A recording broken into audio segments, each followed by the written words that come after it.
Hi అండి, అందరికీ నమస్కారం. ఈరోజు వీడియో వచ్చేసి మరో healthy recipe mushroom gravy curry అండి. ఇది మనం తక్కువ మసాలాలతో హోటల్ స్టైల్ టేస్ట్ వచ్చేలాగా ఇంట్లోనే ఈజీగా తయారు చేసుకోవచ్చు. దీనికోసం నేను 250 గ్రాముల మష్రూమ్స్ని తీసుకుంటున్నానండి. వీటిని ఇలాగా పైన ఉండే నల్లగా ఉండే డర్ట్ పొరని నైఫ్తో క్లీన్ చేసుకుంటున్నాను. ఇలా అన్నిటినీ క్లీన్ చేసుకున్నాక ఒక 2-3 సార్లు శుభ్రంగా కడిగేసుకోవాలి.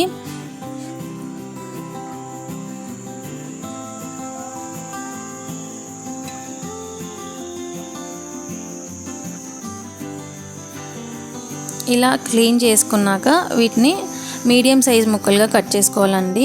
మనకి ఉడికించిన తర్వాత చాలా చిన్నగా అవుతాయి, అందుకే మీడియం కానీ కొంచెం పెద్దగా కట్ చేసుకున్నా పర్లేదు. ఇప్పుడు స్టవ్ మీద ప్యాన్ పెట్టి సరిపడా ఆయిల్ వేసుకొని ఒక బిర్యానీ ఆకు, 2 యాలకులు, 5-6 లవంగాలు వేసుకోవాలి. 1 స్పూన్ జీలకర్ర వేసుకోవాలి. వీటిలోనే 2-3 పచ్చిమిర్చి వేసుకొని కరివేపాకు కూడా వేసుకొని ఫ్రై చేసుకోవాలి. మనకి 250 గ్రాముల మష్రూమ్స్కి 2 మీడియం సైజ్ ఆనియన్స్ అయితే సరిపోతాయండి. వాటిని గ్రేవీ కోసం కాబట్టి వీలైనంత సన్నగా తరిగి తీసుకోవాలి. ఈ ఉల్లిపాయల్ని లైట్ బ్రౌన్ కలర్లోకి చేంజ్ అయ్యే వరకు మనం ఫ్రై చేసుకోవాలండి.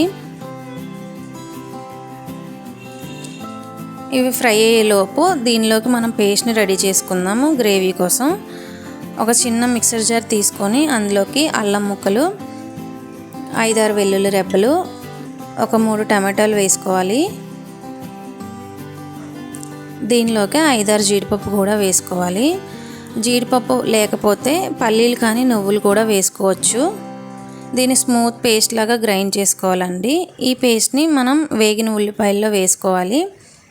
దీన్ని 2-3 నిమిషాలు పచ్చివాసన పోయేంత వరకు లో ఫ్లేమ్లో ఫ్రై చేసుకోవాలి. ఈ గ్రేవీ కర్రీ అనేది మనకి రైస్లోకి కానీ, చపాతీలోకి కానీ, బిర్యానీలోకి కానీ దేనిలోకైనా పర్ఫెక్ట్గా సెట్ అవుతుందండి. ఈ మష్రూమ్స్ని తినడం వల్ల మనకి అనేక ఆరోగ్య ప్రయోజనాలు ఉన్నాయండి.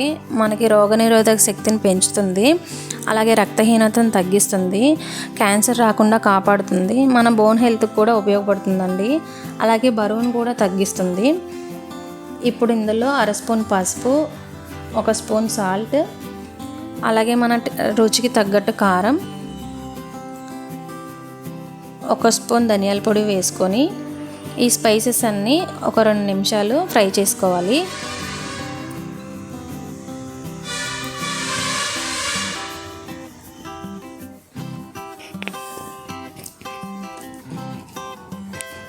ఇలా ఫ్రై చేసుకున్నాక ఇందులోనే మనం కట్ చేసి పెట్టుకున్న మష్రూమ్స్ని వేసుకోవాలండి.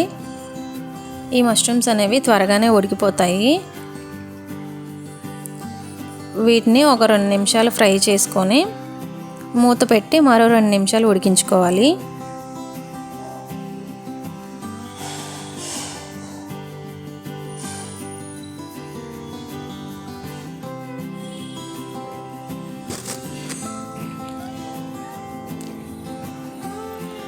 ఇలా ఉడికించుకున్నాక ఇందులోనే మన గ్రేవీ కన్సిస్టెన్సీ కోసం ఒక 1/2 గ్లాస్ వరకు వాటర్ వేసుకోవాలండి. ఇలా వాటర్ వేసుకున్నాక ఒకసారి కలుపుకొని మూత పెట్టుకొని 5 నిమిషాలు లో టు మీడియం ఫ్లేమ్లో ఉడికించుకోవాలి. ఇలా దగ్గర పడుతుందండి, ఈ కన్సిస్టెన్సీ సరిపోతుంది. ఇప్పుడు 1 స్పూన్ వరకు కసూరి మేతి వేసుకోవాలి. ఇలా ఒకసారి కలుపుకొని స్టవ్ ఆఫ్ చేసుకొని దించేసుకోవడమే అండి, కర్రీ అయిపోయినట్టే. ఇలాంటి మరిన్ని రెసిపీస్ కోసం నా వీడియోస్ని లైక్ చేయండి, షేర్ చేయండి, అలాగే నా ఛానల్ని సబ్స్క్రైబ్ చేసుకోండి.